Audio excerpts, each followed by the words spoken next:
Bonjour à tous et à toutes et bienvenue sur Kaiser Foot, votre balado podcast vidéo diffusion qui porte sur toute l'actualité de la Bundesliga et du football allemand en français. Mathieu Lemay, votre animateur. Mathieu Lemay dit, j'ai du mal à prononcer mon nom, pour cette dernière émission de la saison, mais qui prévoit tout un programme, puisque bien entendu, nous allons beaucoup parler de l'Euro 2024 qui se pointe à l'horizon. Il commence à la mi-juin, donc si vous écoutez l'émission au moment où la compétition a commencé, vous aurez quand même droit à un avant-goût de l'équipe allemande. Et pour en parler, bien sûr, qui d'autre que notre co-animateur, expert et grand Kaiser de ce monde, qui va également couvrir les Olympiques après avoir couvert l'Euro, bien sûr, étant donné sa grande passion pour la gymnastique et les autres sports. David Lortolari, allô, friend, comment ça va? Allô Mathieu, salut à tous. Alors la chemise bavaroise, c'est pas un parti pris pour dire qu'il n'y a pas assez de Bavarois dans l'équipe nationale. Bon, je pourrais militer pour Goretzka, mais on va avoir l'occasion d'en parler. D'autres joueurs ont leur place dans cette équipe. C'est juste un petit clin d'œil comme ça en passant. Sympathique cet Euro qui s'annonce. On a aussi, on pourra garder un petit œil dans l'angle mort pour les équipes germanophones qui se présentent. L'Autriche, malgré quelques absents, dont David Alaba, ce sera intéressant à suivre. La Suisse, parce que c'est aussi un groupe qui nous intéresse au premier plan. L'Autriche avec la France, la Suisse avec l'Allemagne. Mais bien sûr, la Mannschaft est le gros morceau pour nous, ça c'est évident. Mais je l'imagine aussi, on va l'espérer en repensant à 2006, le gros morceau pour cet Euro. Et on espère que l'Allemagne, ça c'est un souhait personnel, mais que l'Allemagne puisse développer un beau football et puisse gagner des matchs, parce que ça a été quand même douloureux en 2018, notamment.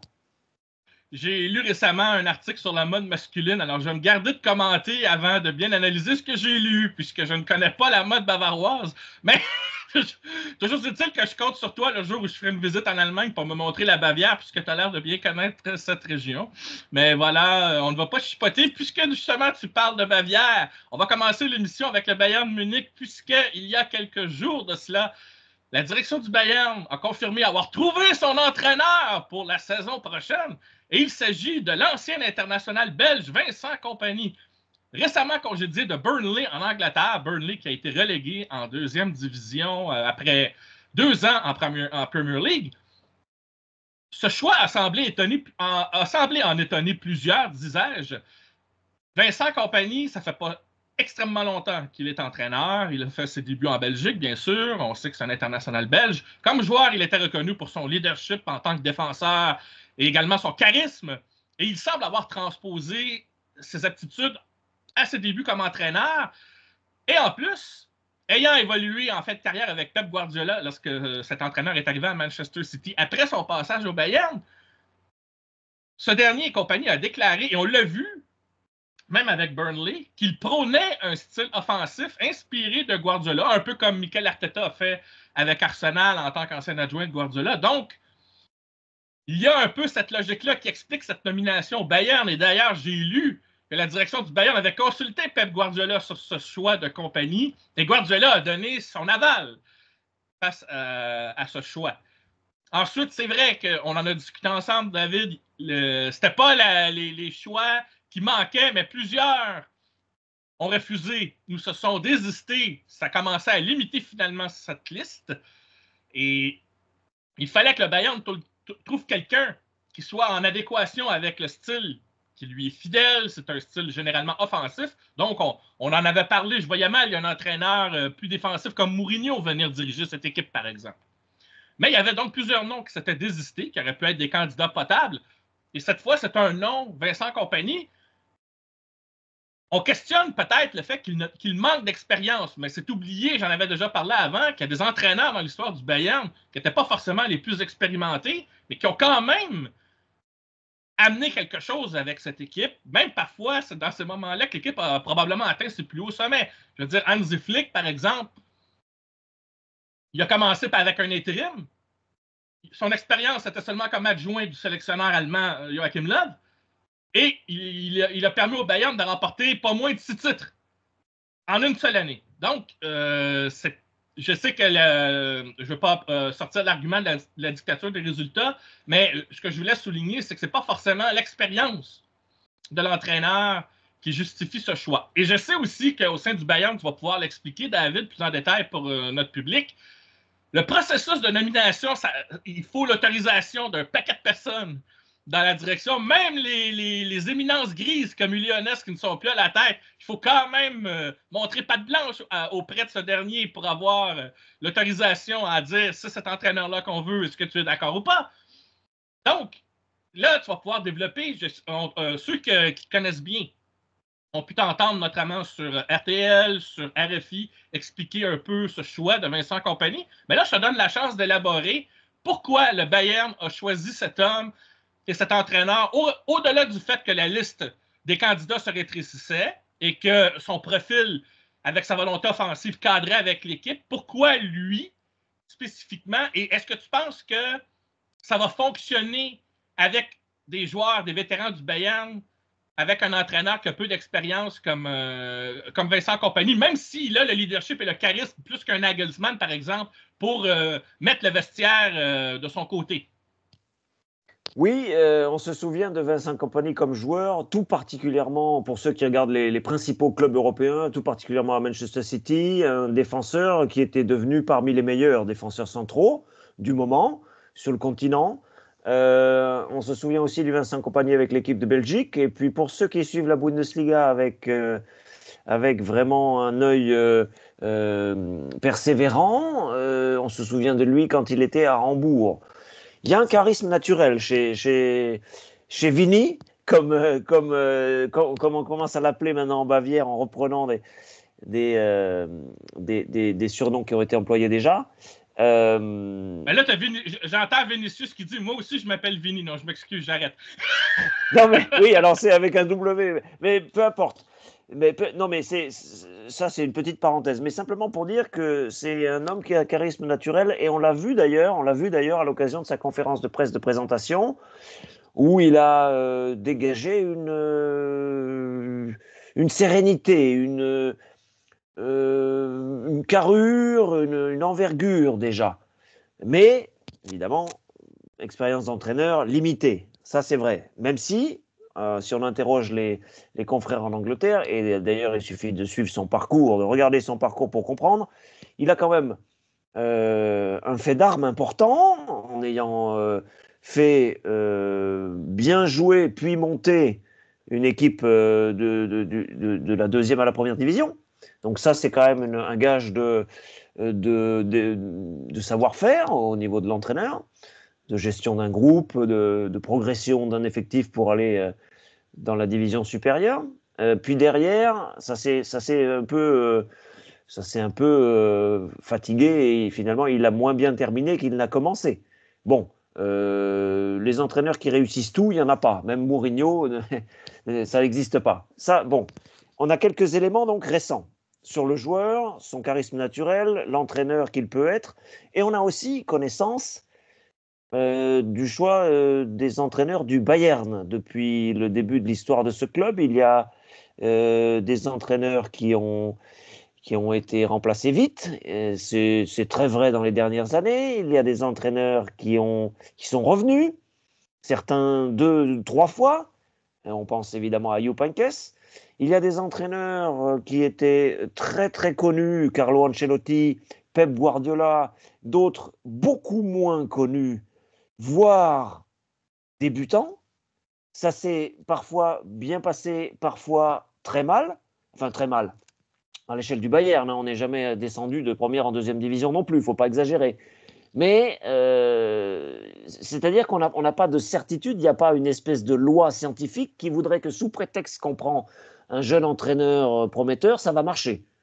Ça, non, parce que ça n'a pas toujours fonctionné. On pense à Søren Lerby, par exemple, qui n'a pas fait long feu au Bayern. Mais pourtant, ce n'est pas si vieux. Ceux qui ont nos âges peuvent peut-être s'en souvenir, même s'il y avait moins de matchs télévisés à l'époque. Donc il y a des échecs fracassants, d'autres qui sont des incompréhensions. Niko Kovac, Julian Nagelsmann en est une sans doute aussi, à tel point qu'on a essayé de le courtiser pour le faire revenir. Donc le Bayern, c'est pas un fleuve tranquille, c'est un long fleuve mais pas tranquille, et on n'a pas de certitude au moment où Vincent Kompany arrive, ça c'est vrai. On a quand même comme ça quelques éléments intéressants et moi je suis très intéressé précisément à le voir à l'œuvre.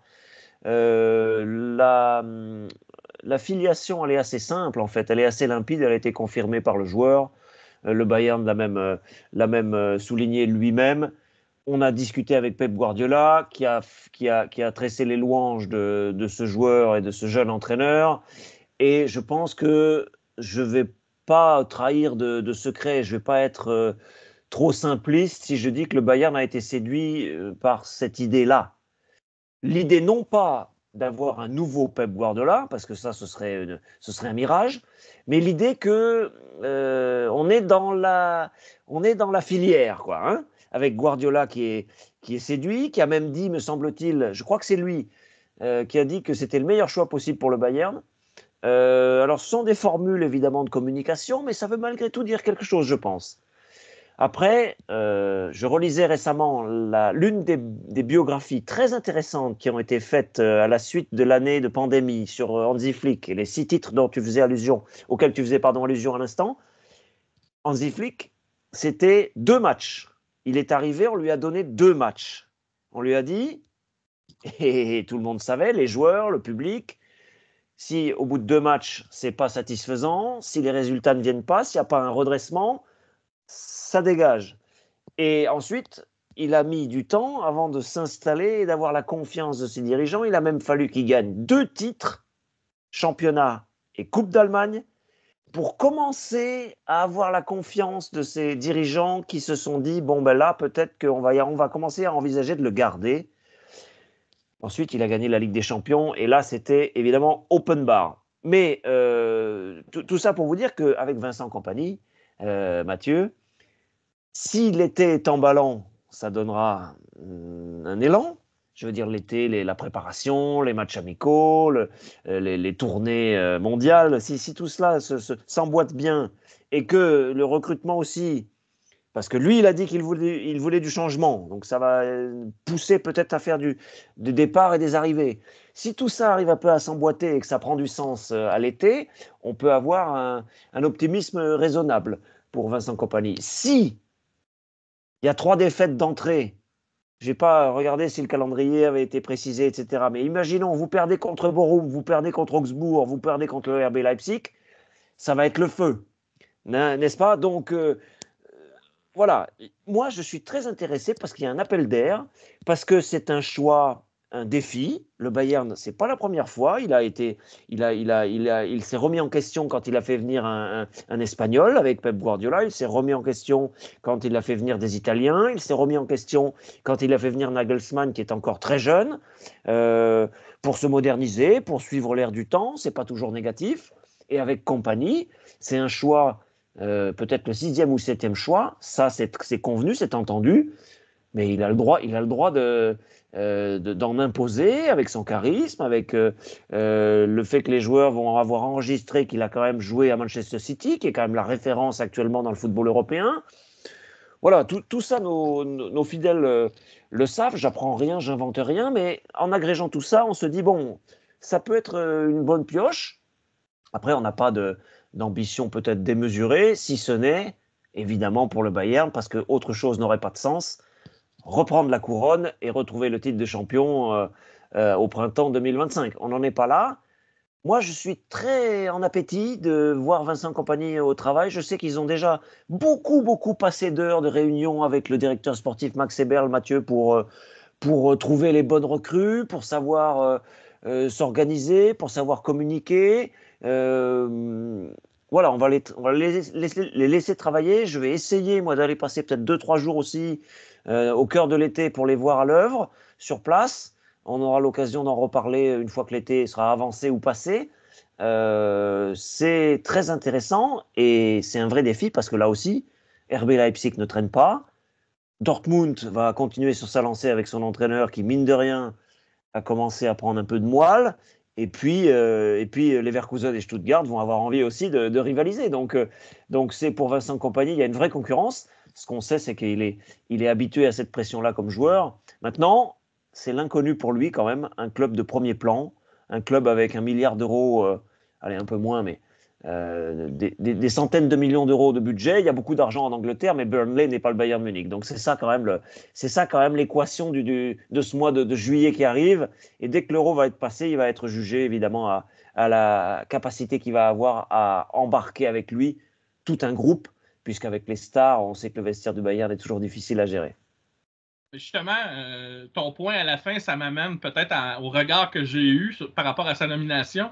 Pour moi, la clé, c'est que l'une des raisons pourquoi Burnley, selon moi, a été relégué quand même cette année, malgré Vincent Kompany, sa volonté de vouloir faire du jeu avec cette équipe, c'est que peut-être par manque d'expérience, il n'a pas su être pragmatique quand il le fallait, surtout dans un circuit comme la première division anglaise. Et considérant qu'il y avait deux équipes qui avaient des pénalités de points en plus, le fait que Burnley fait moins bien que ces deux équipes-là, ça posait question, mais ça renvoie aussi probablement au fait que Burnley n'a pas le même budget. Mais il s'est entêté à vouloir faire du jeu, mais malheureusement, il n'avait pas les ressources comme, par exemple, Brighton pouvait avoir, ou, mettons, le même genre d'assises. Avec le Bayern, il devrait les avoir, donc il va probablement être moins porté à avoir des scrupules à jouer son style de jeu, mais il va falloir qu'il se rappelle qu'il y a des moments, même en Bundesliga, il faut être pragmatique à travers ça. Ça va être un test pour lui. Et l'autre point, et je pense que ça explique aussi sa nomination, c'est que sa personnalité fait qu'il va peut-être pouvoir conjuguer les vétérans qui en sont à leur dernier miles, leur dernier miles avec l'équipe. Je pense à Thomas Müller, Manuel Neuer, qui n'en ont plus pour très longtemps, on va se le dire, et probablement les jeunes comme Musiala, Pavlovic, et les nouveaux qui vont peut-être arriver via le marché des transferts cet été. Ça va être intéressant de voir ce que Max Eberl va cibler parce que fondamentalement, au-delà de l'entraîneur, il y a des lacunes au sein de l'équipe, je l'ai déjà dit. Il va falloir trouver une façon de les résorber. Et il y a peut-être du bois mort dont il va peut-être falloir se départir aussi au sein du Bayern, parce que le Bayern ne va pas dépenser non plus une fortune s'ils ne vendent pas quelque part. Hein. Le Bayern aime garder ses finances au vert aussi, donc ça va être de trouver l'équilibre à travers ça, de façon à ce que Vincent Kompany ait une équipe quand même relativement compétitive pour rivaliser avec les noms que tu as mentionnés qui, eux, au contraire, ont développé un appétit la saison dernière et vont vouloir justement en redemander, je pense, la saison prochaine. Parce Ce que qui est très bien, hein, ce qui est très bien, cette concurrence oui, exacerbée, bien sûr. c'est sûrement très différent du PSG qui est tout seul dans sa ligue, en Ligue 1, par rapport aux autres, quoi. Enfin, là, je rigole un peu, mais tant mieux, moi, je trouve que c'est tant mieux s'il y a de la concurrence et qu'il y a des gens avec des compétences qui vont être capables de développer certaines choses. Ils ont chacun leurs problèmes, mais ça va être intéressant à suivre là, tout le long de l'été. Et quand on entamera la prochaine saison, on pourra revenir sur le mercato, voir qui s'est amélioré ou pas. En tout cas, c'est un dossier qui sera à suivre. Dernière question avant qu'on aborde la Mannschaft, David. Il y avait un match de barrage impliquant Düsseldorf, troisième en deuxième division, et Borum, qui s'est trouvé barragiste dans le dernier droit à la toute fin de la saison. Je sais que Borum, tu as souvent eu des bons mots pour cette équipe, moi aussi, mais la fin de saison a été compliquée pour cette équipe. Et là, dans le barrage aller-retour pour déterminer si Borum allait rester ou si Düsseldorf allait être promu en première division, on a eu droit à notre lot de surprise. Düsseldorf qui gagne 3-0 à Borum, se donne donc un bon coussin pour le match retour, mais Borum redresse le navire et gagne à son tour 3-0 à Düsseldorf, force la prolongation et on s'en va au tir au but et Borum passe par un but de plus au départ de Düsseldorf et réussit à garder son maintien de justesse. Et ils ont confirmé ensuite que leur entraîneur intérimaire a été remplacé, puisqu'effectivement, Borum s'est trouvé un nouvel entraîneur du nom de Peter Zeidler. Alors, j'ai envie d'entendre un commentaire là-dessus, David. Est-ce que Borum a vraiment sauvé son maintien, le méritait, ou si c'est tout simplement Düsseldorf qui, après son avance de 3-0, a probablement vu les choses trop belles au moment du match retour et est tombé dans le piège face à la volonté de l'équipe en face. Et donc, c'est Borum qui a été plus méritant, même si ça s'est décidé au tir au but. Hein? Et parfois, les tirs au but, c'est un coup de chance. J'ai d'ailleurs lu un livre sur comment le facteur chance dans le sport, et dans la plupart des compétitions, et ça inclut le foot, a son mot à dire. Bravo Real Madrid en passant. Non. Mais c'est vrai, il y a un facteur chance dans le sport qui fait que même des équipes qui bâtissent des équipes gagnantes, il peut arriver un moment où le timing, un facteur chance qui fait que tout tombe en place. Et c'est pour ça qu'il y a parfois des directions d'équipe qui font des erreurs en pensant que il nous manque telle ressource, etc. Ben, pas tout à fait.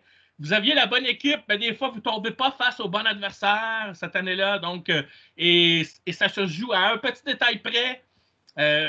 Il ne fallait pas tout chambarder la saison suivante, et là, vous tombez dans le piège, et là, vous régressez. Et malheureusement, dans le sport, ce facteur-là, on le sous-estime. Et c'est pour ça que je l'amène dans la conversation par rapport à Borum. Alors, toi, qu'est-ce que tu as pensé de ce match de barrage et de ces rebondissements à n'en plus finir par rapport à ce qui s'est passé, le fait que Borum s'est finalement maintenu en première division? Beaucoup de paradoxes. Alors, c'est vrai que dans l'histoire des barrages, ce qu'on appelle la relégation en Allemagne, hein, donc ça marche dans les deux sens. Relégation, c'est barrage. Il y a eu des histoires avec notamment le Hamburg Sportverein, Hambourg, qui a par moments des sauvetages improbables. Donc, des retournements, on en a connu. Mais là, c'est quand même assez extrême, c'est quand même assez radical. Borum termine mal la saison. C'est l'équipe qui termine mal, alors que d'autres ont réussi à prendre les 3 points par-ci par-là. On pense à l'Union Berlin notamment, qui n'était pas du tout sauvé avant la dernière journée et que les pronostiqueurs envoyaient en deuxième division avec le plus de probabilité. Finalement, c'est Borum et on s'est dit, là, l'élastique a craqué, ils ne vont pas réussir à rebondir. Et d'autant plus... Ils ont pris un entraîneur par intérim à quelques semaines de la fin de saison. Ouais. Et à l'exception d'une victoire surprenante contre le Bayern de Munich, face à des équipes prenables, ils n'ont pas été capables d'obtenir des résultats. Oui, et puis on envoie Riemann, un gardien de grande valeur sur le banc. Alors après, pour des raisons de gestion humaine, mais bon, c'était mal embarqué. Et quand on voit le 3-0 de Düsseldorf à l'extérieur, au match aller, Düsseldorf qui semblait être quand même sur une belle dynamique par rapport à la saison en général et à la fin de saison en deuxième division, très honnêtement, moi je me suis dit, bon ben voilà, le chapitre est refermé, Borum redescend, on aura un club de la Ruhr en moins, et Düsseldorf qui est une très grande ville en Allemagne, un nœud aéroportuaire aussi, et une ville de liaison intéressante, ça ne fait pas tâche dans le paysage de la Bundesliga. Et puis match retour, et on retrouve les vertus de Borum, qui avait disparu depuis quelques semaines. Est-ce que c'était la fatigue psychologique? Est-ce que c'était un coup de moins bien aussi? Est-ce que c'était le message de l'entraîneur qui était lessivé, qui passait plus et qui avait nécessité ce changement? En tout cas, Borum a rebondi au bon moment, peut-être avec justement ces vieilles valeurs, effectivement, auxquelles tu faisais allusion, c'est-à-dire on nous voit, on nous enterre, et ben on va renaître. Peut-être qu'il y a eu ce ressort-là. Et côté Düsseldorf, peut-être qu'il y a eu, ça m'étonne un peu parce que c'est un club expérimenté quand même, mais peut-être qu'il y a eu aussi la sensation d'avoir la qualification, d'avoir cette promotion avant le match retour. Et vous êtes à la maison, l'adversaire revient, vous perdez au tir au but, c'est douloureux, ça aurait pu être très douloureux pour Borum. Finalement, Borum se sauve. Il y a des joueurs très, très intéressants dans cette équipe, il y a un beau collectif. J'avais pas de préférence, moi, à titre personnel, même si on aime bien un peu de renouvellement aussi. Et Düsseldorf, encore une fois, est un club qui compte dans le paysage du foot allemand. Mais bon, c'est comme ça. On va retrouver Borum avec les deux qui montent, et notamment Holstein Kiel. On a quand même un certain renouvellement pour la Bundesliga qui arrive. Borum se sauve. Je dis Dortmund, c'est un club de la Ruhr, c'est juste à côté. Borum se sauve. Bravo, ça nous donnera aucune indication sur est-il bon ou pas bon de changer d'entraîneur en cours de saison, parce que du coup, ça a quand même été in extremis. Mais moi, ce qui me plaît, c'est que ces barrages, certains veulent les arrêter, trouvent que c'est trop brutal, etc. Ces barrages, il y a quand même toujours une dramaturgie, une histoire. Et encore une fois, j'ai Hambourg à l'esprit, mais il y en a d'autres. À l'échelle du sport, il y a des tragédies, de la dramaturgie, des rebondissements sur 2 matchs aller-retour très très resserrés, puisque ça se joue à 3-4 jours d'intervalle. C'est passionnant, c'est intéressant, il se passe toujours quelque chose. Et je pense que, alors j'ai pas regardé les chiffres, mais je pense que la télévision qui les diffuse de manière tout à fait accessible en Allemagne, ces barrages, fait sans doute une bonne petite audience à cette occasion-là, puisque de toute façon, on l'a déjà dit, à la charnière de la première et de la deuxième division, on l'a même dit la fois dernière dans notre podcast, même si c'est le deuxième et troisième actuellement, il y a quand même beaucoup de clubs très grands clubs, de très grandes villes qui se croisent et qui croisent le fer. Là, c'était Düsseldorf et Bochum, mais ça peut être Rostock, ça peut être Dresde, ça peut être Kaiserslautern. Il y a plein de clubs qui peuvent avoir affaire à ces barrages. Pour moi, il y a une poétique du barrage qui est peut-être brutale à vivre pour ceux qui sont dedans, mais pour nous, téléspectateurs, observateurs, c'est quand même toujours de belles histoires. Mais celle de cette année, elle est quand même assez radicale. 0-3 chez soi, 3-0 à l'extérieur, on passe au tir au but. C'est vraiment là. Alors là, pour le coup, il y a une vraie incertitude du sport. Oui. Et par contre, je ne m'attends pas à ce que Bochum fasse comme Stuttgart l'année dernière, qui était en barrage et qui a ensuite fini deuxième la saison suivante. Je ne m'attends pas à ce que Bochum réalise le même exploit la saison prochaine. J'en suis persuadé en m'avançant ainsi. Ce qui me permet aussi de souligner un autre aspect, parce que pour mon autre podcast, Terminator Foot, je prépare un spécial sur les divisions inférieures, mais en faisant de la recherche, je trouve que lorsqu'on arrive à la 4e, 5e division, c'est drôlement compliqué de comprendre les systèmes d'accession. Et je ne serais pas étonné qu'on ait encore une autre réforme un jour au sein du système du football allemand pour tenter d'apporter un peu plus de clarté. Parce que même moi, je m'y perds. Je vois dans les classements des équipes qui sont passibles d'une promotion puis qui finalement ne le sont pas. Puis là, oui, il y a des zones régionales, etc. C'est vrai que c'est oui, un mais autre. non, mais il n'y a pas que ça. Il y a parfois une question de licence ou de finance qui fait Tout à qu'une fait. équipe qui est bien classée Tout ne à peut pas fait. participer au tournoi de promotion. Même si ce n'est pas identifié dans l'actualité, je trouvais bizarre, par exemple, que justement dans la région du Bayern, la Bayern Liga, la Regional Liga Bayern, qu'il y avait une équipe dont j'oublie le nom qui aurait dû être qualifiée au tournoi de promotion, mais qui n'a pas participé. Et je n'ai pas trouvé d'informations à savoir pourquoi elle ne participait pas à la promotion. Puis je me suis dit, bon, ben, elle n'a peut-être pas les finances ou elle n'avait pas la licence pour le faire, ce qui est quand même assez spécial, il faut le dire.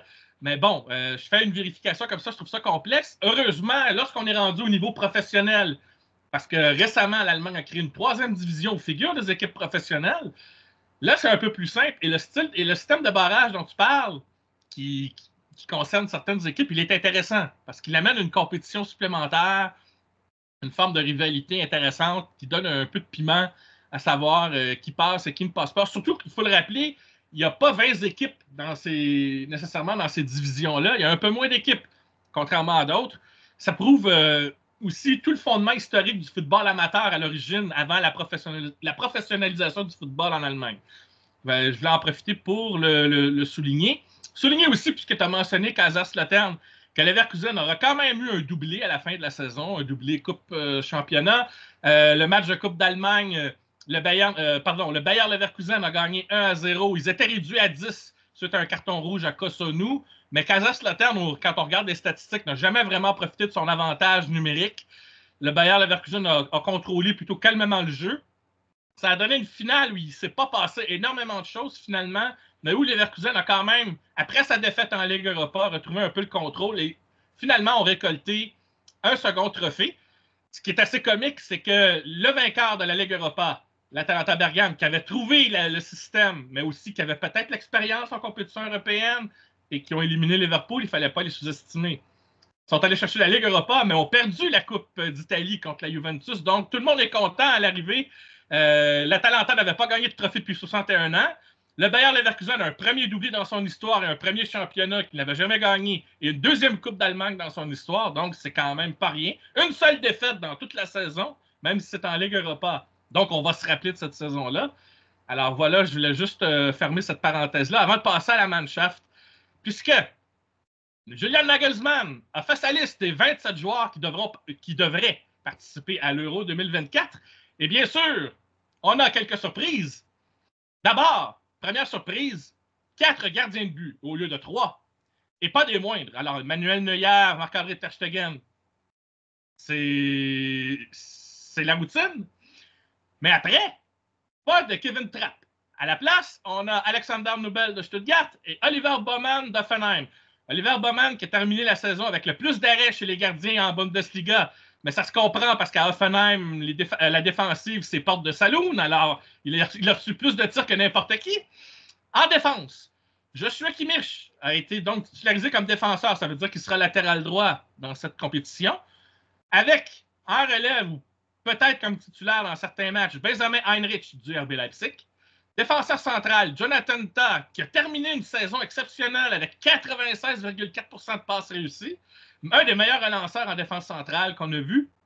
Alors que lui avait la réputation d'être un gaffeur comme défenseur autrefois que le Bayer Leverkusen. C'est fou comment Alonso a déteint sur lui.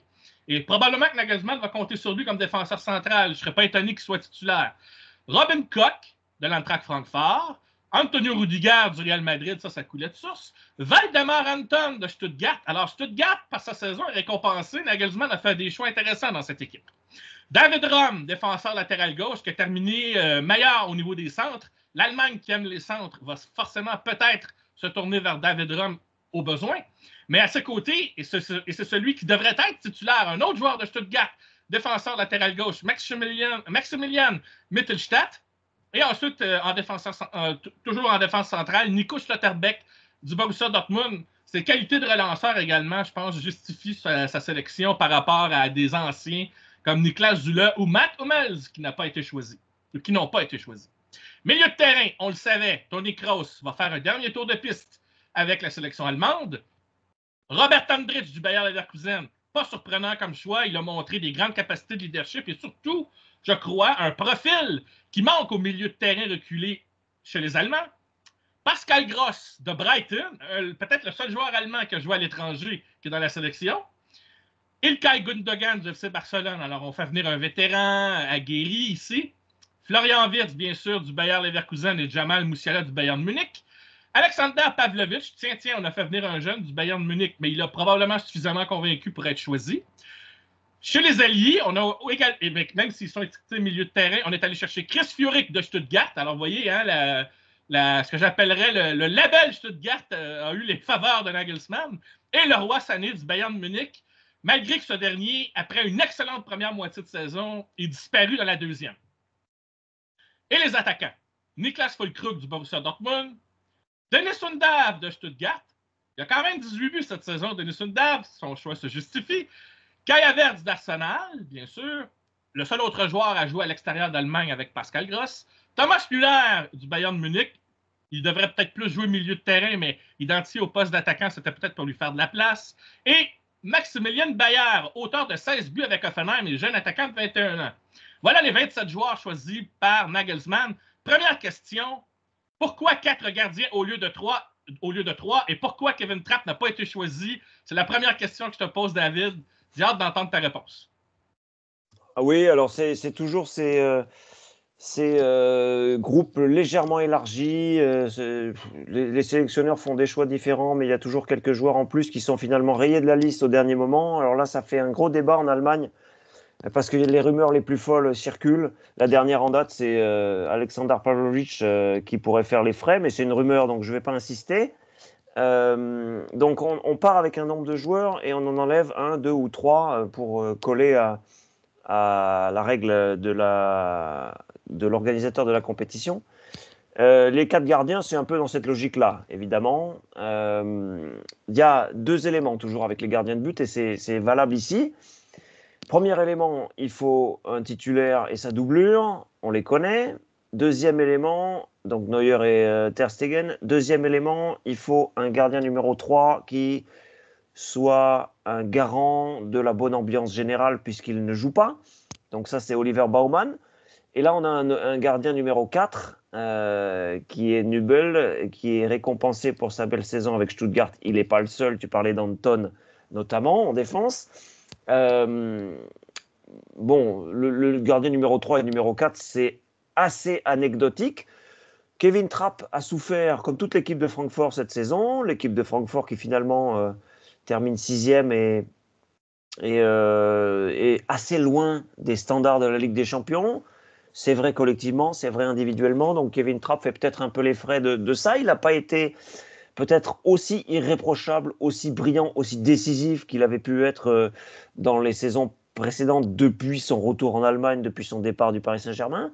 Donc moi, sportivement, ça ne me choque pas du tout. Et il y a beaucoup de personnes qui sont assez sévères vis-à-vis d'Alexander Nübel en France, parce qu'à Monaco, il n'a pas été irréprochable. Mais si on suit la Bundesliga de manière hebdomadaire, on voit bien que Nübel, c'est un gardien d'envergure. D'ailleurs, le Bayern veut absolument le conserver.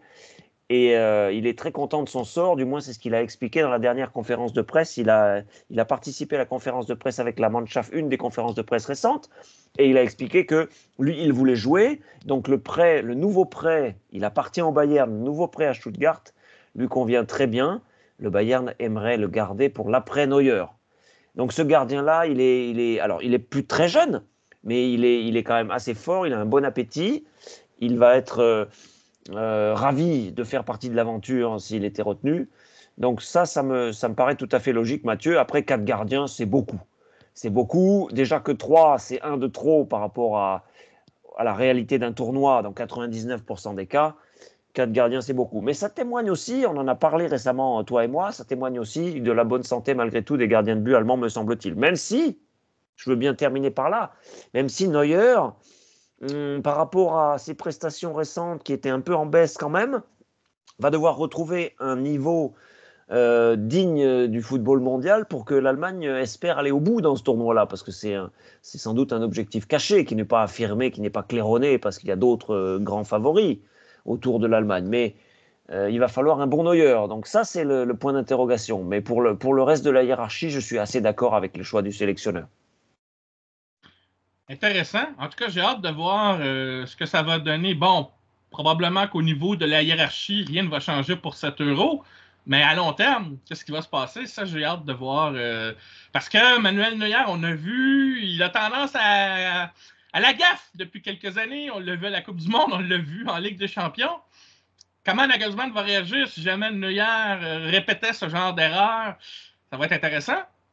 Évidemment, Marc Terstegen lève toujours la main pour dire « Je suis là au besoin ». Et la relève avec Nubel est là. Bowman semble être, selon moi, une caution, peut-être une récompense, étant donné ses grandes capacités au niveau des réflexes, plus qu'autre chose. Alors, on verra. Là, je vais passer du côté du bloc défensif. Alors là, franchement, à l'exception du point d'interrogation, à savoir est-ce que ce bloc défensif va être capable d'encaisser moins de buts, je comprends que c'est une affaire d'équipe au complet, là, et je vais y revenir un peu plus tard.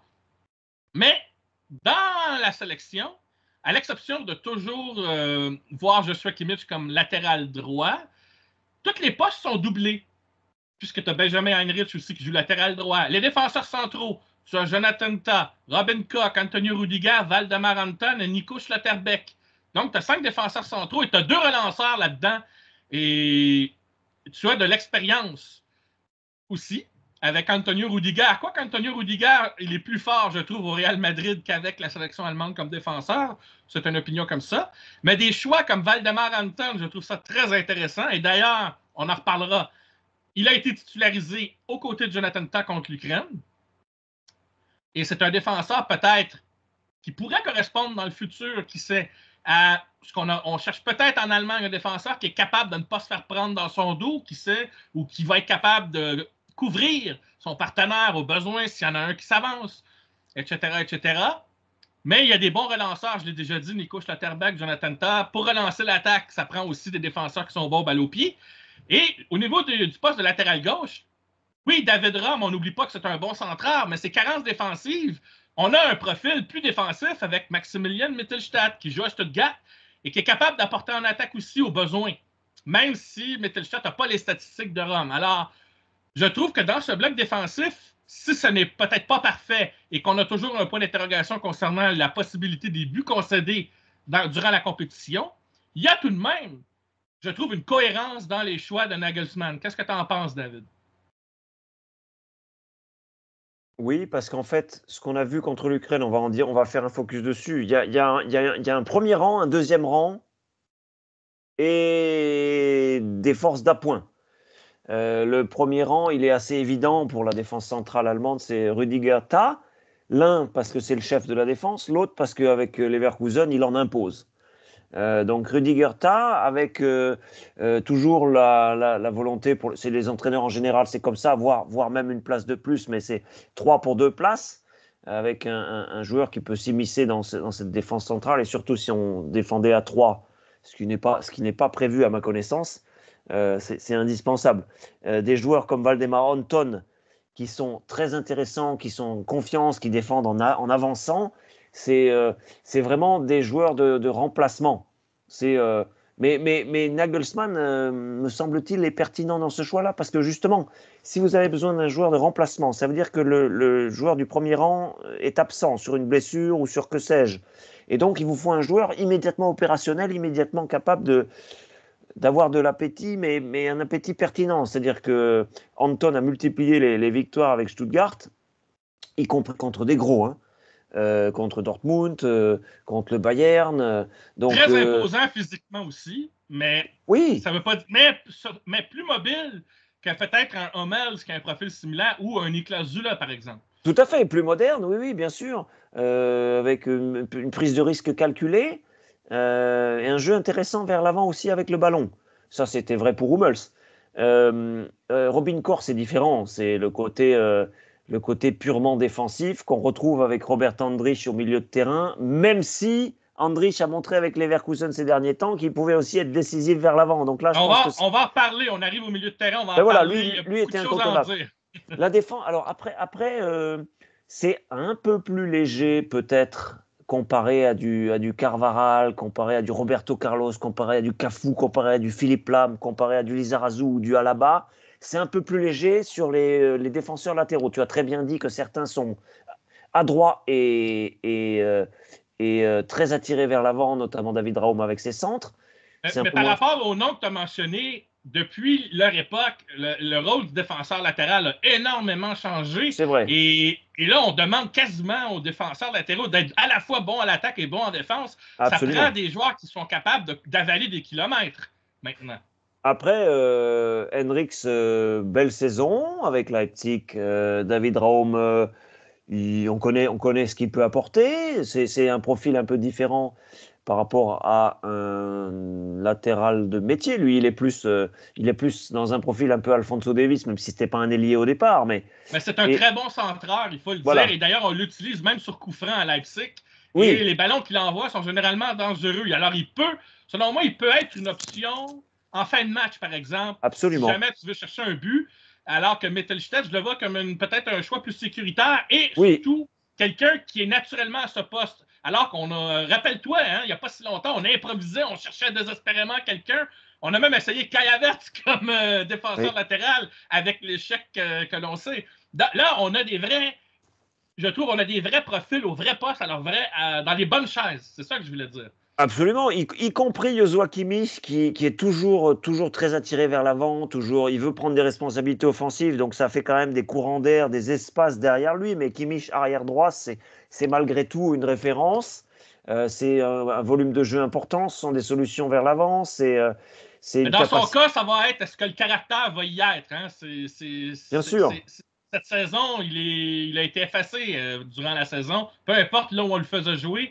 Alors, on espère qu'il va retrouver un peu de son caractère, même si je crois que la constitution de la formation ne dépend pas que de lui.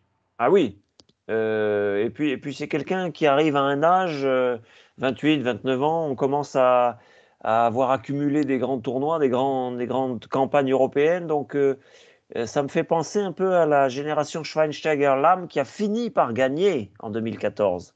Alors que eh ben, ça ne gagnait pas jusque-là. Donc, il y a un appétit aussi par rapport au fait de. Il y a une, voilà, il y a une disette pour un joueur comme Kimmich. On n'a pas encore gagné. En 2014, c'était la génération d'avant. Donc ça, je pense qu'on n'a pas de doute à avoir sur son enthousiasme dans un tournoi comme ça. Donc, je trouve que la défense, ça s'est plutôt stabilisé quand même par rapport à l'état des lieux catastrophiques que nous avions dressé il y a quelques temps, quelques saisons, même avant le mois de mars en fait. Parce que c'est en mars que Nagelsmann a trouvé une formule plus stable et Toni Kroos n'y sera pas pour rien certainement. La défense fait moins peur, même si effectivement, en dehors de Rudiger et Tah, point d'interrogation, on l'a dit, sur le gardien Neuer, point d'interrogation malgré tout sur les côtés en fonction des profils des joueurs. Mittelstädt, c'est un profil, Henrik, c'est un autre profil, David Raum, c'est encore un autre profil. Donc, pour la défense, il y a des questions qui vont devoir être résolues. D'une part, là, tout de suite, cette fin de semaine contre la Grèce, un match amical qui arrive, et puis dès le début de l'Euro, évidemment, avec le match contre l'Écosse. Là, on passe au milieu de terrain. Et c'est là que ça va être intéressant parce que j'ai au moins 2 questions qui me brûlent les lèvres. Alors, on savait qu'il y allait avoir des vétérans qui allaient revenir quand même. Ilkay Gundogan, c'en est un. Et surtout Tony Kroos, dont on en a beaucoup parlé de son retour avec la sélection. Il y avait une volonté chez Nagelsmann de ramener un peu d'expérience. Mais en contrepartie, il y a aussi des jeunes. Robert Andrich, Pavlovic. Et là, je ne parle que des milieux qui jouent à l'arrière. Parce qu'en avant, on a de la jeunesse, mais beaucoup de talent. Florian Wirtz, Jamal Musiala, Chris Furyk et Leroy Sané. Même si Leroy Sané, j'ai l'impression, je ne suis pas certain qu'il va être titulaire par rapport à probablement ce qu'il était autrefois et au regard des joueurs qui sont là. Alors, ce qui est intéressant dans ce groupe de milieu de terrain, c'est qu'on a des profils différents. Alors, Tony Kroos et Gundogan aiment jouer à partir de l'arrière, mais lorsqu'ils contribuent à l'attaque, ce n'est pas nécessairement de la même façon. On a Robert Andrich qui a démontré qu'il pouvait amener de l'attaque, mais c'est un milieu qui, je trouve, enfin correspond à quelque chose qui manquait au poste de milieu de terrain reculé dans l'équipe allemande, c'est-à-dire quelqu'un qui est capable de défendre et de soutenir ses défenseurs. Donc, quelqu'un qui est capable de récupérer des ballons et qui a aussi une forme de leadership, disons, un peu plus accrocheur, un peu plus guerrière dans son approche. D'ailleurs, il suffit de regarder Robert Andrich jouer, pas juste le regarder physiquement, là, mais de le regarder jouer pour voir à quel point il a quelque chose de différent. Et à cet égard, ça m'amène la première question. Est-ce que, justement, l'émergence de Robert Andrich, en plus du retour de Tony Kroos, c'est ce qui a fait que Léon Goretzka a été écarté alors que son profil était peut-être trop similaire et ne correspondait pas peut-être à 2 besoins que Nagelsmann voulait avoir dans son équipe, c'est-à-dire aussi bien récupérer des ballons que de relancer de l'arrière et d'amener aussi un élément physique en plus de la touche de balle pour non seulement soutenir les défenseurs, mais également relancer l'attaque et amener un soutien aux joueurs d'avant. Ben, complètement. Goretzka, c'est un bon élève, donc il accepte, j'allais dire de bon cœur, non, pas de bon cœur, mais il En accepte. même temps, il paye aussi pour la saison décevante Mais oui, du Bayern de Munich. Il n'a pas très bien joué, on a très peu parlé de lui. Il n'a plus été le joueur talentueux qu'on avait vu avant. C'est tout et ça pourtant, aussi, il paye. pourtant il s'est battu pour faire partie de cette sélection. Il a un peu redressé la barre, mais Nagelsmann est parti sur d'autres équilibres. Et Pascal Gross, c'est l'illustration de ça. C'est-à-dire que Robert Andrich, bon, bah, ça s'impose parce qu'il fait avec Leverkusen une saison, c'est une révélation. Bah, il était très fort avec Union Berlin, c'était déjà le chien de garde du milieu de terrain, mais là, il a pris une autre envergure, il a marqué des buts décisifs. On ne voit que lui, il occupe tout l'écran, Robert Andrich. Mais tu parles de chien de garde, c'est même un chien tout court Eh oui, quand il est sur le terrain. Ça, c'est un absolument. profil qui manquait dans la sélection allemande. Ce genre de type qui n'est pas là pour la stat. Là. Il est là aussi pour dire là, il va se battre pour Ouais, soutenir surtout, ses coéquipiers. Il bah, va penser en fonction de l'équipe. surtout quand alors on n'est pas enfin devant, c'est encore plus flagrant, mais quand vous avez des beaux joueurs comme Gundogan et Tony Kroos qui rechigne pas à défendre, hein, c'est pas ça. Mais ces joueurs-là méritent d'avoir la latitude pour s'exprimer, n'est-ce pas? Donc c'est compréhensible. C'est moins romantique, bien sûr, d'avoir Pascal Gross, d'avoir Robert Andrich, mais Nagelsmann avait besoin de trouver un équilibre, c'est-à-dire que en 2014, Schweinsteiger fait une partie de ce qu'on pourrait qualifier de sale boulot, c'est-à-dire il faut défendre pour pouvoir glisser les ballons aux artistes de devant. Bien sûr. Exactement, le sale boulot. C'est exactement ça. Ouais, et c'est indispensable. Bon, sans aller dans la caricature de Didier Deschamps ou d'Aimé Jacquet qui ne vont jamais se départir de ce principe numéro un qui est le leur, c'est-à-dire que un titre dans un grand tournoi se construit systématiquement par la défense. On a quand même un peu de ça, c'est-à-dire si vous concédez trop d'occasions, bah, si vous prenez 1, 2, 3 buts par match, c'est très difficile d'en marquer 4 à chaque fois, bien sûr, c'est mathématique.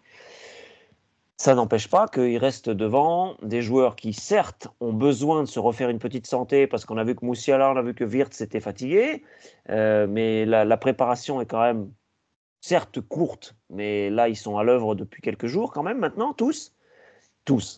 Pratiquement tous, sauf les joueurs du Real et du Borussia Dortmund. Mais l'idée, c'est ça, c'est-à-dire d'avoir à la fois la forme de la saison, Valdemar Anton, Jonathan Tah, Toni Kroos, Florian Wirtz, Füllkrug, tout ça, c'est la forme de la saison. Mittelstädt aussi. Bon, il y a toute une liste qui correspond à ce critère-là, mais aussi la forme du moment. Et la forme du moment, pour certains, c'est une évidence. Andrich en est dedans. Pour d'autres, il y a eu l'apogée est passé. Musiala, Wirtz, c'était plus poussif depuis le début du printemps. Et donc, ceux-là ont besoin de retrouver un pic de forme. Ça, c'est l'équipe, bien sûr, médicale et surtout l'équipe physique qui va permettre qui doit permettre, sinon il n'y a pas d'espoir, d'arriver à une bonne compétence physique. Puis après, devant, ben, ça correspond aussi à ce qu'on a dit pour les lignes derrière. C'est-à-dire que tu as l'avant-centre massif à l'ancienne, tu as un avant-centre d'évitement qui est Kai Havertz, et puis autour, tu évoquais Leroy Sané, il a besoin de soigner ses douleurs physiques avant de pouvoir éventuellement prétendre à une place de titulaire, mais je sais qu'il a la confiance de Nagelsmann. Et puis ça va se jouer. Mais l'avantage, c'est qu'à ce poste-là, ça fait quand même des années maintenant, milieu offensif, milieu excentré, qu'il y a une vraie concurrence. Après, il n'y a pas les turbo-ailiers qu'il y a pu avoir à une époque. On n'a pas un David Odonkor, on n'a pas un Alphonso Davies pour faire la référence canadienne. On n'a pas ces postes. Non, mais c'est vrai. Wirtz n'est pas un pur ailier, Musiala n'est pas un pur ailier, Thomas Müller n'est pas un pur ailier non plus. Donc on jouera peut-être moins sur la vitesse des joueurs que sur la vitesse de transmission. Et on l'a vu contre l'Ukraine. C'était plutôt dans l'axe, mais il y avait une vitesse de transmission intéressante. Mais ça m'amène à mon autre question sur le milieu de terrain. Et je pense que cette question-là mérite d'être posée. Est-ce que Nagelsmann n'envisage pas la possibilité d'avoir, mettons, 2 possibilités pour mener son attaque à partir du milieu de terrain? C'est-à-dire, et là, je prends l'exemple du Bayer Leverkusen, parce qu'en quelque sorte, Xabi Alonso a créé quelque chose cette année. C'est le phénomène de 2 meneurs de jeu. Pas 2 alliés autour d'un attaquant, mais 2 meneurs de jeu qui jouent légèrement excentrés. Absolument. Et là, tu as Musiala et Florian Wirtz entre les mains. Et ça tente certainement à quelqu'un comme Nagelsmann pour dire je les titularise tous les deux comme meneurs de jeu, chacun dans sa zone de préférence, pour alimenter mon attaquant en avant. Et on en reparlera des attaquants en avant juste après. Alors, plutôt que de... Mais il est allé chercher des alliés comme Leroy Sané, comme Chris Führich, et peut-être même Thomas Müller qui a été pris comme attaquant. Il peut jouer milieu central ou milieu légèrement excentré. Et c'est là que je me dis, est-ce qu'en quelque part, donc, Nagelsmann ne s'offre pas une option en attaque de dire, pour renouveler un peu et espérer peut-être créer le déséquilibre chez l'adversaire, et étant donné j'ai parlé du Bayer Leverkusen, mais ce n'est pas la seule équipe à avoir joué de cette façon. L'Eintracht Francfort aussi s'y est essayé, puis ça n'en est pas si mal tiré. Il y a beaucoup d'équipes qui ont joué cette méthode-là, avec 2 meneurs de jeu. Alors moi, je me dis, pourquoi pas voir Florian Wirtz et Jamal Musiala comme meneurs de jeu à l'attaque, plutôt que d'opter pour 2 alliés pour l'équipe d'Allemagne. Qu'est-ce que tu en penses de mon point de vue là-dessus, David? Oui, et Sané peut être dans cette logique-là. Gnabry n'y est pas, mais ça pourrait être la même logique. Oui, on est en plein dans l'adaptation aux petits changements d'une saison sur l'autre. Alors, est-ce que ce sont des modes? Est-ce que ce sont des vraies influences tactiques? En tout cas, ça a marché avec Xabi Alonso. Sauf un match, hein, ils en ont perdu un sur une bonne cinquantaine. Non, mais je trouve que globalement, dans l'attaque, ça a amené une espèce de 109. Tu parlais d'aération tantôt. Oui, je trouve que ça a apporté quelque chose dans la création de l'attaque. Alors qu'on croyait que le poste de meneur de jeu allait mourir, là, t'arrives un entraîneur qui en met 2. Même si ce n'est pas les meneurs de jeu à l'ancienne, il y en a quand même 2. Et n'oublions pas que Florian Wirtz et Jamal Musiala ne sont pas uniquement des passeurs, mais ce sont également des joueurs capables de marquer des buts. Alors, en quelque part, lui, il se dit, peut-être, Nagelsmann, si je fais le trio d'attaque comme ça, j'ai 2 meneurs de jeu qui sont capables de marquer des buts, et donc menacés dans la surface aux côtés de l'attaquant.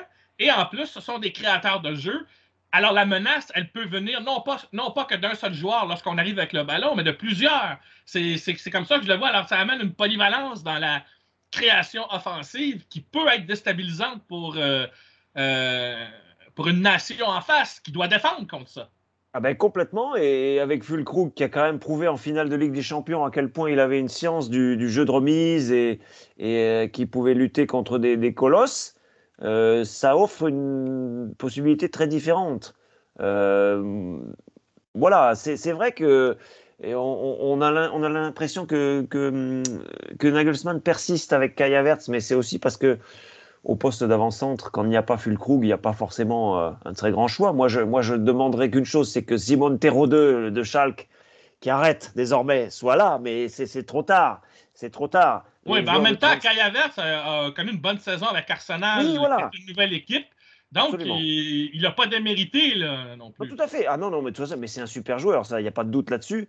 Simplement, c'est une autre façon de jouer. Mais l'avantage de Wirtz et Musiala, c'est que non seulement ils peuvent combiner entre eux, ils peuvent combiner avec l'avant-centre mobile, ils peuvent combiner avec un avant-centre moins mobile, et surtout, tu dis qu'ils peuvent marquer des buts, j'irai même plus loin, ils sont demandeurs de marquer des buts. C'est pour ça qu'on les voit se projeter quand même dans la surface. Et encore une fois, le match contre l'Ukraine, 0-0, on va en parler un peu, mais il y a eu quand même quelques belles perspectives qui ont été dessinées. Alors, c'est des esquisses, ça s'est pas terminé. Il y a eu quelques belles occasions, mais c'était pas hyper fluide encore. Mais encore une fois, j'insiste, on est en plein dans la préparation, il y a cette dimension physique. Wirtz et Musiala sont les deux petits génies. Ils ont besoin de retrouver de la fraîcheur parce que ce type de jeu, ce type de prise de risque qui est la leur, en 1-2, en dribble, en inventivité, ça ne marche que si vous êtes évidemment frais. Et on a bien vu que la caricature de la Mannschaft qui a échoué dans les grands tournois passés, c'était justement qu'on s'entêtait dans cette création de jeu devenue stérile parce qu'il n'y avait pas l'étincelle, parce qu'il n'y avait pas un joueur d'un profil différent, parce qu'il n'y avait pas un plan B aussi tactique. Nagelsmann a des plans B dans la tête, ça c'est sûr. Donc voilà, tout ça, ça donne de l'appétit. Parce qu'un sélectionneur protéiforme, des joueurs protéiformes et des possibilités au bout de la 60e, 65e minute de changer aussi le profil de l'équipe, ça donne quand même des atouts que peut-être la Mannschaft de 2016 à 2020 n'avait pas. Et là, on passe justement au groupe d'attaquants. Tu as parlé de Füllkrug, bien sûr, et de Kai Havertz. Mais il y a aussi Denis Undav et Maximilian Bayer. Respectivement, Undav, 18 buts avec Stuttgart. Maximilian Bayer, 16 buts avec Hoffenheim. Il y a de la jeunesse à l'attaque. Et je suis persuadé que Nagelsmann va leur donner une chance. D'ailleurs, contre l'Ukraine, il les a fait jouer, même avec deux attaquants. Alors, comme tu vois, il y avait un plan B aussi. Il n'a pas hésité à mettre deux attaquants en fin de match. Et Bayer, à son entrée, a eu tout de suite deux tirs au but. Il n'a pas concrétisé, mais tout de suite, il a été une menace. Alors, moi, je me dis, on cherche un successeur, bien sûr, à Miroslav Klose, mais bon, personne ne remplace l'irremplaçable, évidemment. Et c'est valable pour d'autres pays, bien entendu. Mais on le sait qu'en Allemagne, ça fonctionne toujours mieux quand on sait qu'on a quelqu'un comme avant-centre ou comme attaquant qui est capable de produire ou d'amener quelque chose. Alors, Füllkrug, on sait ce qu'on a. Il ne va pas marquer des tonnes de buts, mais il est capable de bosser pour aider les autres aussi, puis il peut avoir sa part dans sa contribution. C'est un vétéran. Kai Havertz, reste à savoir comment on va bien l'intégrer avec le groupe, mais il a du talent, il a connu une bonne saison avec Arsenal, on l'a dit. Mais tu as deux options avec deux jeunes joueurs qui, comme Florian Wirtz, justement, ces joueurs-là n'ont pas vécu la crise que l'Allemagne a connue ces dernières années dans les compétitions. Ils arrivent avec l'esprit frais. Et je ne serais pas étonné donc que Nagelsmann les emploie régulièrement, que ce soit à partir du banc ou même titulaire, l'un des deux dans un des matchs, pour tenter de réveiller une attaque. Si jamais, et là, je posais la question juste après par rapport au match de l'Ukraine, qui s'est terminé 0-0, je tiens à le rappeler.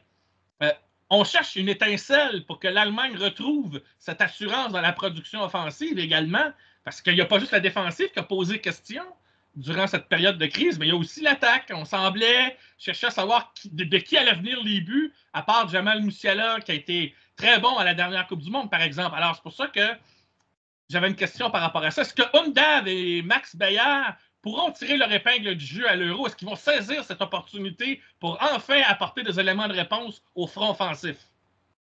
Ah oui, c'est une belle question. Max Bayer, ça fait un petit moment qu'il époustoufle quand même en Allemagne. Il faut regarder les matchs d'Offenheim, bien sûr, mais là, contre l'Ukraine, il nous a donné une réponse assez spontanée et assez immédiate, hein. Il est entré en cours de jeu et il a tout de suite gobé un maximum d'informations. Il avait les yeux de Mesut Özil énormes, ouverts, grands ouverts pour pouvoir vraiment profiter au maximum. Et lui, on est en plein dans la dynamique. Joueur sur la vague, quoi. C'est un formidable petit jeune et il va. Bon, alors évidemment, s'il entre, c'est pas très bon signe pour l'Allemagne parce que ça veut dire qu'il y a besoin que quelqu'un fasse la différence. Mais il va entrer comme dans ce match contre l'Ukraine, il va entrer en cours de jeu, forcément. Ceux qui auraient l'occasion de nous entendre des publications de notre émission là, regardez le match contre la Grèce parce que j'imagine que Nagelsmann va lui donner encore sa chance. Et puis derrière, à l'Euro, il sera là un peu comme quand vous servez une eau pétillante en fin de repas. C'est-à-dire, ça a été un peu roboratif, n'est-ce pas? Ça a été un peu compliqué. Et puis, vous avez besoin de quelque chose qui débouche un peu le truc. Et Bayer est en plein là-dedans. Denis Sundav, c'est différent. Denis Sundav, il est un tout petit peu moins spontané, il est un tout petit peu moins jeune peut-être dans sa tête, mais il est quand même aussi sur une saison où il a pris de la confiance. Avec Guirassy, ça a été énorme. Pourquoi pas Denis Sundav avec un autre attaquant? Je le vois un petit peu moins évident que la fraîcheur de Max Bayer en cours de match, mais c'est une option crédible. Alors, ça n'est pas Klose, ça n'est pas Gerd Müller, c'est le genre de joueur qui marque entre 16 et 18 buts sur une saison, un peu plus si ça veut bien réussir. Il faut dire que Stuttgart jouait quand même de manière très offensive. Denis Sundav, pour moi, c'est la note. Si on note de 1 à 6 en Allemagne, avec le 1 étant la meilleure note, ça va être 1 moins, quoi. Ça va être en dessous du premier rang. C'est pas l'attaquant qui va marquer 35 buts dans la saison, mais intéressant aussi. Et puis encore une fois, on le voit bien, la grande ligne de force de cette sélection de Nagelsmann, c'est vraiment la dynamique du moment. Dynamique du moment à court terme, sur la forme actuelle, et dynamique du moment de la saison. Et les joueurs qui ont accumulé au fil de la saison des mois de performance, la confiance, ceux d'Leverkusen, ceux de Stuttgart, ils sont légitimes à être là. Seront-ils à la hauteur de Mbappé? Seront-ils à la hauteur de Harry Kane? Ça se décidera peut-être en quart, en demi et en finale. Mais ils méritent d'être là. Dans la qualité que l'équipe nationale d'Allemagne peut montrer actuellement, ça ne dépareille pas, disons. Mais ça m'amène à ma dernière question pour conclure cette émission. Et là, je vais parler spécifiquement du match contre l'Ukraine. Je l'ai dit tout à l'heure, ça s'est terminé 0-0. Alors, l'Allemagne a dominé la possession et les chances de marquer. Ça, on s'y attendait. Mais on n'a pas réussi à marquer. On n'a pas concédé à l'adversaire, mais dans certaines contre-attaques, l'Ukraine aurait pu tirer profit de ses chances. Ça me laisse à penser, tu as parlé de fluidité dans le groupe, mais ça me laisse à penser qu'il y a encore beaucoup de travail à faire du côté du sélectionneur et des joueurs pour trouver cette harmonie et cette concordance entre eux pour que, justement, lorsqu'on va arriver à l'Euro, on va être fin prêt et on va enfin montrer un visage beaucoup plus positif que lors des dernières compétitions.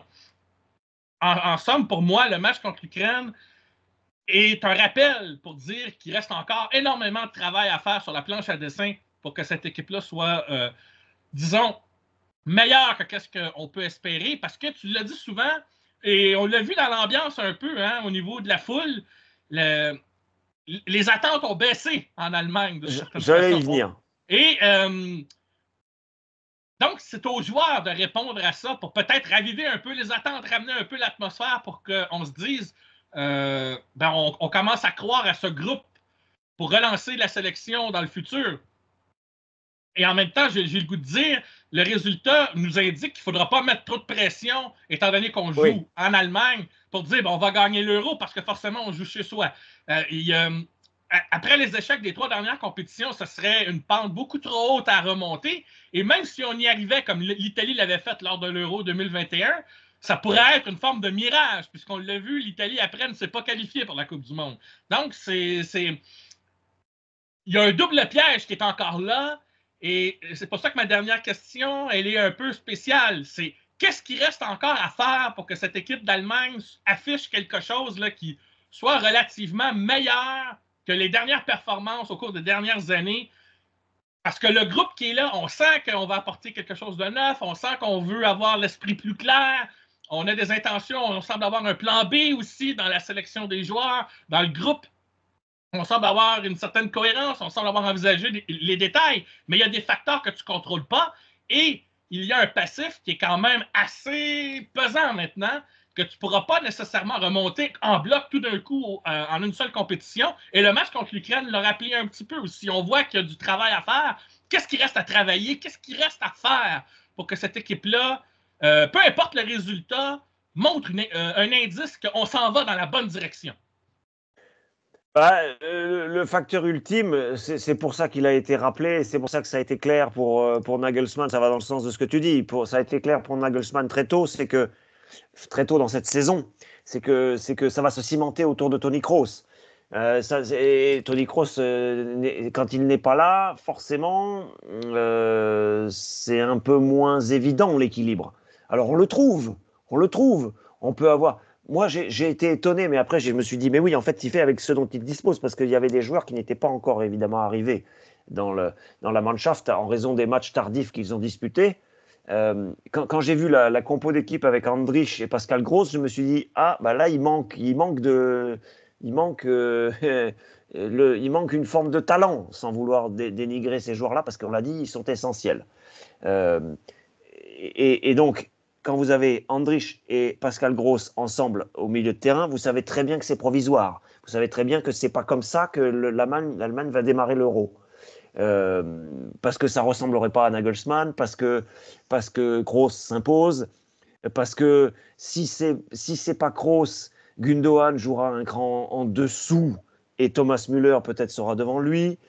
Donc c'est le premier élément de réponse essentiel, c'est que l'équipe qu'on voit là dans les matchs amicaux, notamment l'Ukraine qui était le premier d'entre eux, n'est pas exactement l'équipe qui va démarrer. On peut imaginer aussi que Füllkrug sera avant-centre. Alors ça va se jouer avec Havertz en fonction du profil de l'adversaire. Peut-être que contre l'Écosse, Nagelsmann va considérer qu'il vaut mieux un peu de masse plutôt que des joueurs plus fluets. Mais ça, c'est lui qui en décidera, j'en sais rien. Donc ça, c'est quand même l'élément numéro un, c'est-à-dire que ça se cimente autour de Toni Kroos. Tant que vous n'avez pas Toni Kroos, ben, vous ne pouvez pas mettre du ciment. Hein, c'est comme de mettre une colle à papier sur du verre. Ça prend pas. Donc ça, c'est l'élément numéro un. Et puis ensuite, l'élément numéro 2, j'insiste lourdement là-dessus, c'est que il y a des joueurs, alors ceux du Bayern ont besoin d'un petit coup de fraîcheur dans la tête, ceux du Real, non, mais c'est important, ont besoin d'un petit coup de fraîcheur physique, et ceux du Bayern Leverkusen et de Dortmund également. Donc, il y a encore quelques jours de préparation. Rudiger n'était pas là contre l'Ukraine, il va revenir. Füllkrug n'était pas là non plus pour peser, il va être présent, que ce soit en titulaire ou dans le troisième tiers du match. Ça reste un chantier. Alors, ce n'est pas forcément inquiétant, parce que je pense que le sélectionneur sait exactement comment il veut procéder. Mais, effectivement, on va avancer un petit peu sans filet. C'est peut-être ça la petite retenue qu'on peut avoir, Mathieu, avant de se retrouver dans quelques semaines. C'est-à-dire, la petite retenue qu'on peut avoir, c'est qu'on ne va pas partir avec une équipe qui a tellement l'habitude de jouer ensemble. C'est un projet un peu nouveau. C'est pas du rafistolage, parce qu'il n'y a pas eu de casse. Mais il faut agréger un peu tout ça. Et ça, on a l'impression qu'avec Toni Kroos, en un claquement de doigts, il y a de l'équilibre, mais il faut voir après contre un gros adversaire ce que ça peut donner. Et on a bien vu dans les interventions d'après-match, Thomas Müller, Joshua Kimmich, Manuel Neuer, tous ont dit qu'il était important de ne pas avoir pris de but. Et il s'en est fallu de peu, parce que Neuer, ayant fait une mauvaise relance à un moment donné, à la 92 ou 13e minute, fait une mauvaise relance dans les pieds d'un attaquant ukrainien. S'il n'y avait pas eu hors-jeu derrière, l'Allemagne repartait de ce match avec une défaite 0-1. Et là, on aurait été sans doute un peu plus inquiet, comme quoi ça se joue quand même à pas grand-chose. Ça se joue à une mauvaise passe parfois, surtout quand c'est le gardien. Mais tout ça pour dire qu'il n'y a pas de marge, quoi. Il n'y a pas de... On va avancer un peu sur un fil. On peut jouer les funambules, ça peut fonctionner. Mais si ça devait aller loin, ce serait une belle surprise. Hein, aujourd'hui, peut-être c'était ta question pour finir. L'Allemagne veut avant tout se hisser dans le dernier carré. Elle n'en est pas à dire on va gagner, on est plus fort que l'Angleterre, on est plus fort que la France, on est plus fort que l'Espagne. On n'en est pas encore là. Mais peut-être qu'au fil des matchs, un conte d'été, pour faire référence à ce qui s'était passé en 2006, pourrait prendre corps. Oh, on rentre dans les contes de fées maintenant. Enfin, bon, on ne sait pas ce qui va arriver, en tout cas, parce qu'il y a toujours de l'imprévu dans ces compétitions. Parfois, il y a des nations émergentes. Je sais que tu vas surveiller notamment l'Autriche ou même la Suisse, qui ont d'ailleurs beaucoup de joueurs qui jouent en Bundesliga, qui peuvent nous surprendre. Bien sûr, il y a d'autres pays qui sont étiquetés grande puissance, mais ça va être à surveiller aussi. Très intéressant, donc, encore une fois, David, pour clôturer cette mise en bouche sur l'Euro 2024 et l'équipe d'Allemagne et la mise en scène qu'on va attendre avec impatience. J'espère que notre auditoire va apprécier avant d'entamer cet Euro qui commence déjà bientôt à la mi-juin à surveiller. Et pour ceux qui suivent aussi Alphonso Davies puisqu'il joue en Bundesliga, une semaine après le début de l'Euro, tu as la Copa América et le Canada a un nouveau sélectionneur. Est-ce qu'Alphonso Davies va se signaler, parce que là, il y a des rumeurs qu'il l'envoie encore une fois au Real Madrid. Alors, on verra bien ce qui va se passer. Et en plus, il y aura les Olympiques, évidemment, puisque je sais que David va couvrir les Olympiques, en particulier la gymnastique. Et il y aura le mercato en même temps qui va s'activer. Et je sais que en tant que partisan du Bayern, David, tu vas regarder attentivement quel joueur le Bayern va cibler pour espérer relancer son équipe la saison prochaine, dirigée par Vincent Kompany. Alors, encore une fois, David, merci infiniment pour ta contribution. C'est toujours très apprécié. J'ai bien hâte de te retrouver la saison prochaine avec, je l'espère, parce que je l'annonce ici, on se recherche un ou des commanditaires. On va essayer de bosser là-dessus. Je ne dis pas qu'on va l'avoir au début de la prochaine saison, mais on va bosser. On va essayer de trouver quelque chose là-dessus, même si on n'est pas des experts en marketing. Alors, mais si ceux qui nous écoutent, il y en a qui connaissent quelqu'un et qui ont des idées derrière la tête, vous pouvez toujours nous les soumettre. Ça va nous faire plaisir. Alors, tout comme vous appréciez ce podcast depuis 5 ans. Alors, mais encore une fois, merci beaucoup, David, pour ta contribution. Et peut-être qu'on va converser entre nous pendant la compétition pour voir ce qui va se passer dans cet Euro. Avec plaisir et bonne compétition à tous. L'Allemagne est un favori caché et qui ne peut pas se cacher parce qu'il est chez lui. Mais 2006 avait été tellement une renaissance sociologico-sportive qu'on espère que cette fois-ci, avec un sélectionneur qui a de l'énergie et une équipe renouvelée, regonflée, fraîche, l'Allemagne puisse réussir au moins de bons matchs. Ce serait déjà bien de retrouver la connexion qui est en train de se refaire doucement avec son public.